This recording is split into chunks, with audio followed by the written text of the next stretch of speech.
Folks, watch PowerPoints, not me, because I'm getting shaggier and shaggier here. I really need a haircut. These slides are under the file that says Civil War. I really should make them a separate one, but I'm not going to deal with that now. So this is the beginning of the Civil War file. And we're dealing with the sectional issue. This is the prelude to the Civil War, from the Mexican War to the Civil War. And the Mexican War really is the trigger for the Civil War, because from that point on, this becomes the focus of the entire country, North and South.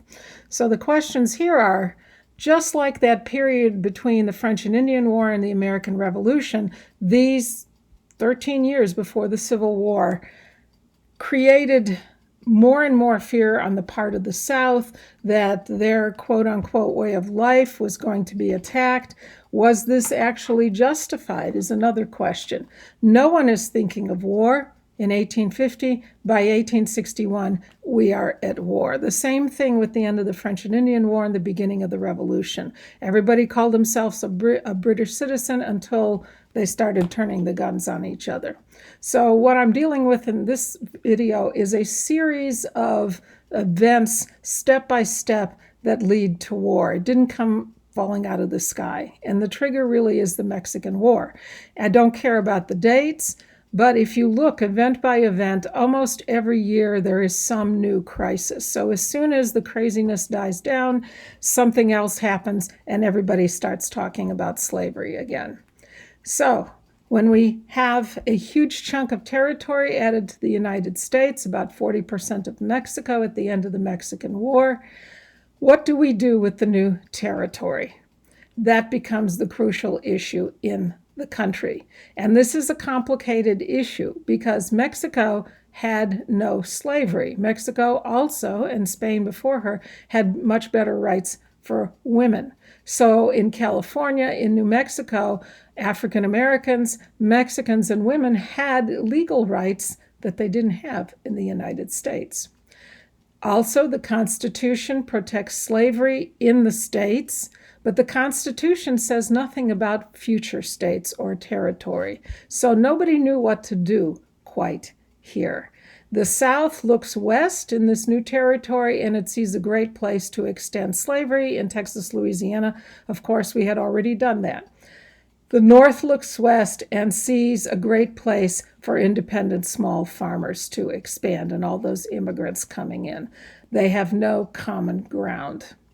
From 1836, in addition, there was, quote unquote, a gag rule in the House of Representatives. That meant that you couldn't even discuss slavery.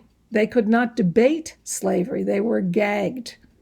And no petitions to abolish slavery or address the slavery issue could be submitted to Congress. So this is very dangerous. Not only is it a huge problem, you can't at this point even discuss it anymore.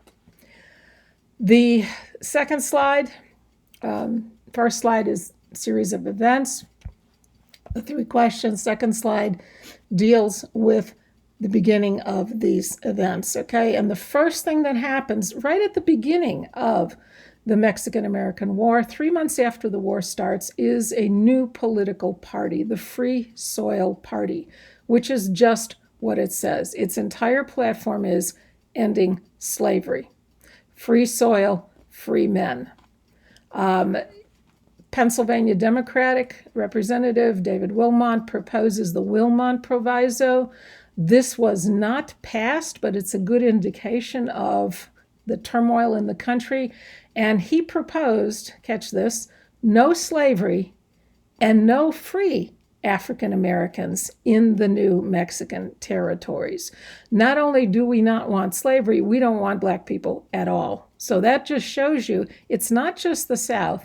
The North is just as racist as the South. Most people, they don't have to deal with it. And the question, again, is Jefferson's question: what do you do with millions of freed slaves if you are going to free them?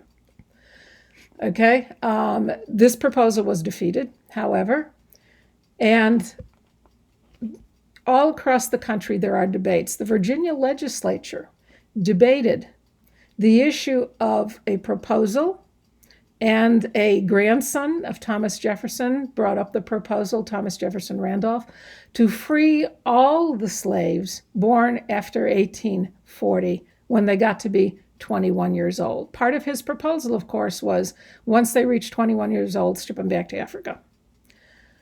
It was debated in the Virginia legislature, seriously debated, and it was voted down, but a relatively close vote, 73 to 58. So even Virginia, the birthplace of slavery in America, is debating whether slavery can continue or not. Great quote from Northern congressman: "We want free soil to preserve free white labor, to preserve for free white labor a fair country, a rich inheritance. Men born and nursed by white women are not going to be ruled by men brought up on the milk of a slave." So a lot of racism north and south. The 1848 election, if you look at the slide and go back at the end and look at these elections step by step, and you will see what is happening. Who is running for president? Polk, as promised, retired after one term. He had run on one term on the campaign of "I'm going to get California," and he did, and he retired. He kept his word. The main candidate, Zachary Taylor, war hero. He had invaded northern Mexico. He was a Whig candidate. Never mentioned slavery, was not even brought up in his campaign. On the other hand, he has 2 large plantations in Louisiana with over 100 slaves, but he's a war hero. Van Buren, who was the vice presidential candidate, is a free soil man and gets votes from most of the Northern Democrats and the Whig Party. Cass, the third-party candidate, was a Democrat from Michigan, and he ran on the theory that the new territories should decide what they wanted to do. The winner of that election, obviously, Zachary Taylor. But you can see that north and south, there's some mixture of opinions. Zachary Taylor was a totally awful president. He had never voted in his life. He knew nothing about politics, and he dies about a year and a half into his presidency. So he's kind of a non-existent president. The more important event is the Compromise of 1850. And slavery is now possible where formerly it had been prohibited.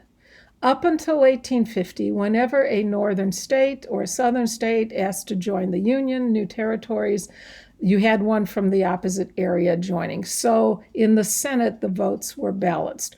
Iowa and Wisconsin came in, but Florida and Texas came in.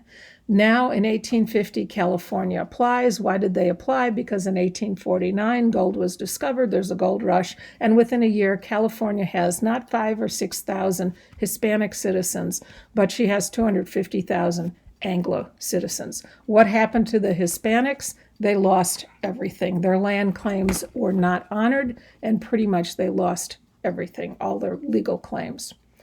Okay, it's clear New Mexico is going to come soon into the Union, and people are also looking at railway expansion. If we own California, the way to get there is not walking, which takes 6 to 9 months, but to build a railroad. And the issue is, of course, where should the route go? Because there's 2 ranges of mountains. One of the obvious routes was south, below the Rocky Mountains, below the Sierras, across Arizona and New Mexico. The South is also watching with an eagle eye the Senate, because the South has 30% of the white population, 30% of American voters, but in terms of representation, because of the 3/5 compromise, they have 36% of the representatives. Okay? So what are you going to do with California? California clearly is applying to become a free state. There are very few slaves in California. If California comes in, then the North will control all 3 branches of the federal government. So what they did is Henry Clay, who is the guy who put together the Compromise of 1820, puts together his last compromise, the 1850 compromise. He's old, he's 72 years old, he's very ill, he dies within a year. And they could not pass the whole thing. They had to vote on it one item at a time because the sentiments were so split in Congress. If you put it all together, it would never have passed. So California enters as a free state. You can see the other problem on the map with California. Is California north or south?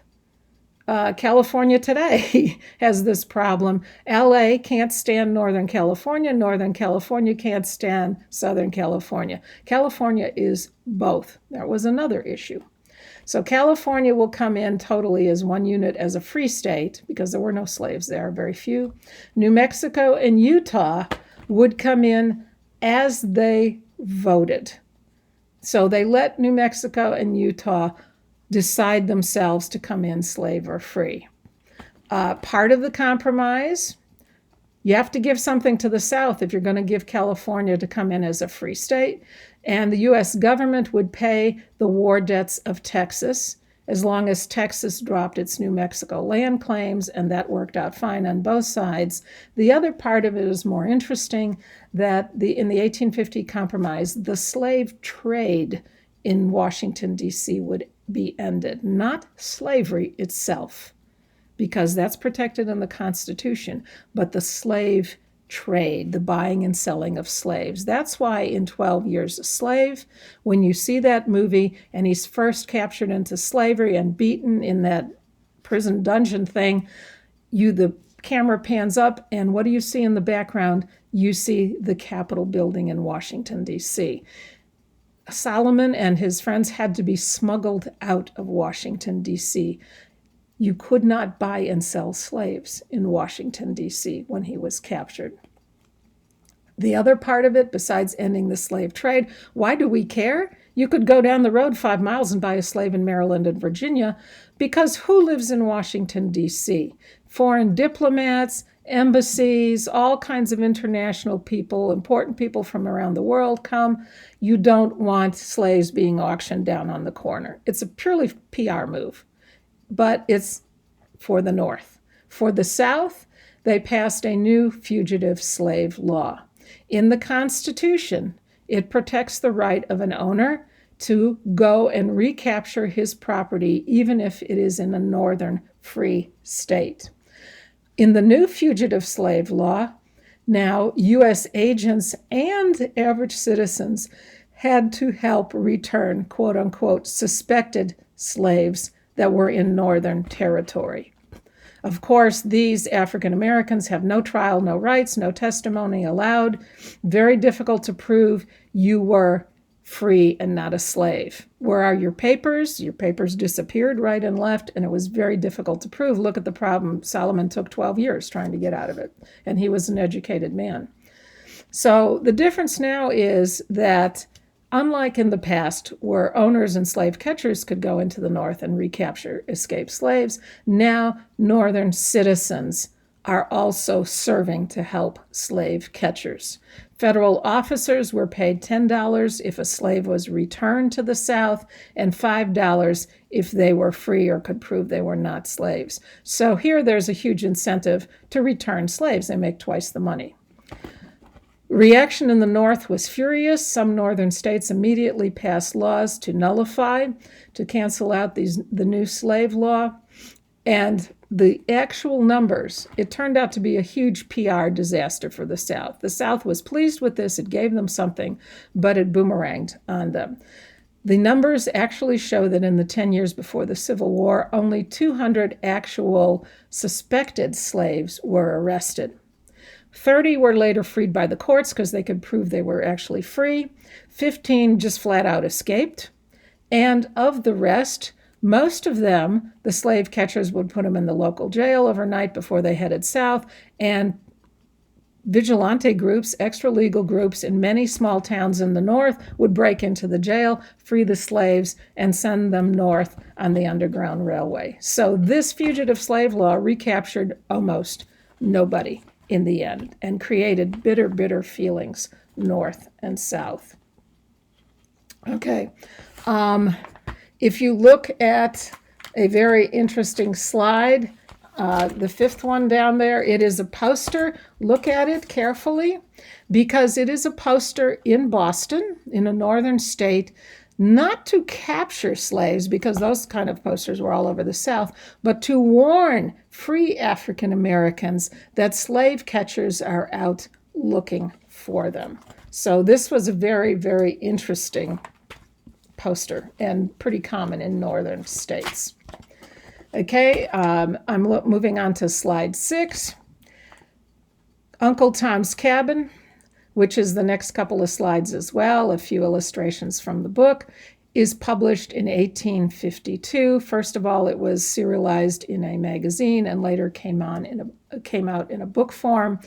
It was written by a little lady, a little spinster lady in Massachusetts. She is the daughter of a minister. One of her brothers was a minister, and she was so outraged by the Fugitive Slave Act, she said, I've got to do something. What can you do? A little powerless woman. She wrote a book. It's a direct response to the Fugitive Slave Act, and it is absolutely anti-slavery propaganda. When Abraham Lincoln met Harriet Beecher Stowe later on during the Civil War at some kind of event in Washington, she was introduced and Lincoln said, you're the little lady who started this great big war. He was not far wrong. This book became wildly popular. It was turned into a play. You can imagine the plot in a play. It sold 300,000 copies in the first year, 2 million copies in America before the Civil War, and several million more in Europe. So think about this. If it sold 2 million copies by 1860, the population of the North is 22 million. Half of those are children. So let's say there are 10 million reading adults in the North. It sold 2 million copies. 1 out of 5 people owned this book, and many, many more read it in magazine serials or borrowed it. It was passed around. So this has huge circulation in the North. The great thing about Uncle Tom's Cabin, this again was something that we used to be assigned in high school. I reread it a couple years ago. It's really pretty good.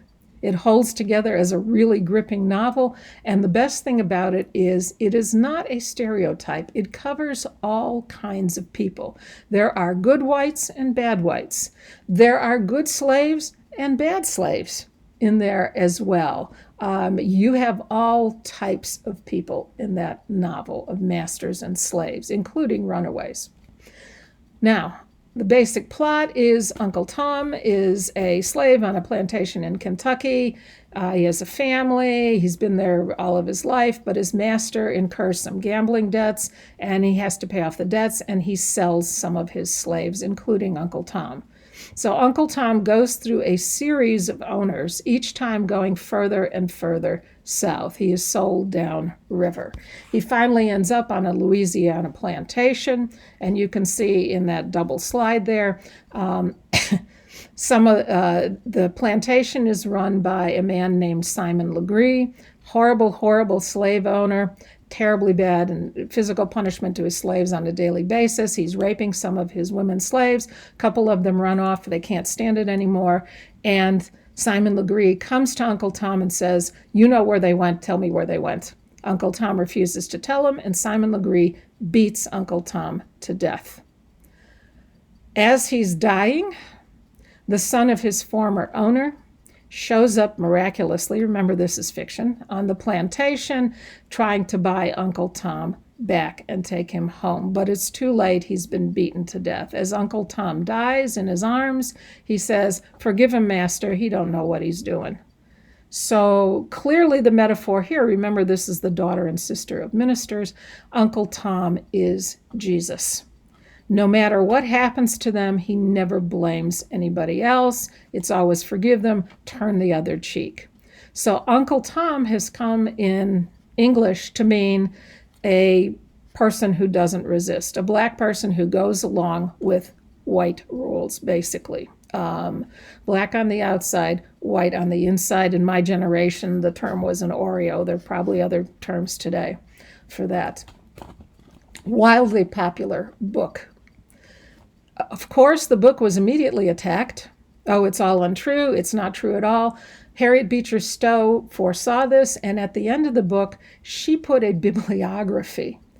She cited actual incidents for every event she put in the book. Now, of course, all this didn't happen to one person, but everything that happened in the book to Uncle Tom actually happened. How did this little lady who had never left her hometown write so accurately about slavery? She had a brother who was a merchant who did business in New Orleans. He brought back newspapers, he brought back firsthand stories about what had happened in slavery. So she documented every single event in the book. They couldn't attack it. People in the North who had never thought about slavery, if you're a rural small farmer in Minnesota, you don't know anything about slavery, you've never seen a black person, but you read Uncle Tom's Cabin and became outraged and learned about slavery. So this book really creates a firestorm in the North in 1852. Once that dies down a little bit, the Kansas-Nebraska Act in 1854 comes along, and this deals with the concept of popular sovereignty. Popular meaning the people in Latin. Sovereign is a ruler, so literally this means the people rule. This was the concept that the public should vote to decide the form of their own government. So Kansas and Nebraska were divided into two parts. It was pretty clear, and you'll see Nebraska was a big section. The Nebraska territory, there probably wasn't going to be much slavery there because not too many plantation crops grow in the Dakotas. But Kansas was another story. It's next to Missouri. Some slaveholders had already moved into there. Eastern Kansas has pretty fertile soil. It grows a huge amount of corn today. And Stephen Douglas from Illinois, senator from Illinois, proposed splitting the two territories and having one slave and one free. But the principle he stood for was popular sovereignty. Let the people of these territories rule. Let them decide if they would come in free or slave. Now, the problem with this, of course, is that if Kansas comes in as a slave state, it is negating the Missouri Compromise. The Missouri Compromise drew a line, the southern border of Missouri, all the way to the Pacific, and said north of there would be free, south of there would be slave. Okay, it's clear Texas, Louisiana, probably Arkansas, they're going to be slave. But what about Kansas? What about other states that might come in as slave states? They are north of the Missouri line. Total political chaos. 90% of Kansas were not slave owners, obviously, and two constitutions were submitted to the United States, one legalizing slavery, one without slavery.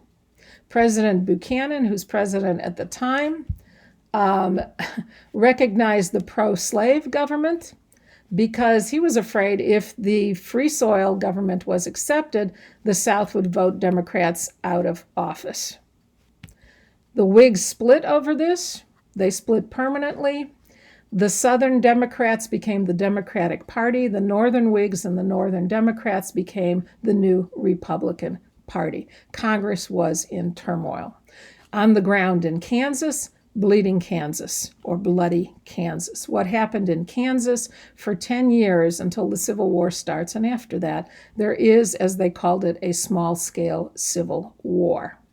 There were feuding settlers. The minute it was announced that we'll have popular sovereignty, both sides began to send settlers into Kansas. So small farmers from Illinois, Indiana moved in because when they voted in Kansas, they wanted it to be a free state. Slave owners from Missouri, from Arkansas moved in because they wanted it to become a slave state. There are all kinds of vigilante groups. There are guerrilla raids on both sides. The town of Lawrence, Kansas is burned to the ground. 200 people are killed, $2 million in property damage, which was a lot of money at the time. Newspaper presses on both sides were destroyed.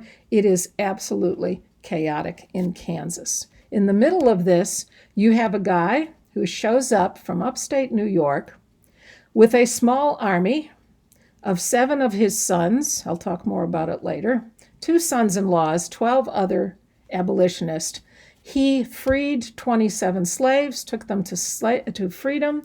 He did this by slaughtering 5 slave owners in their beds.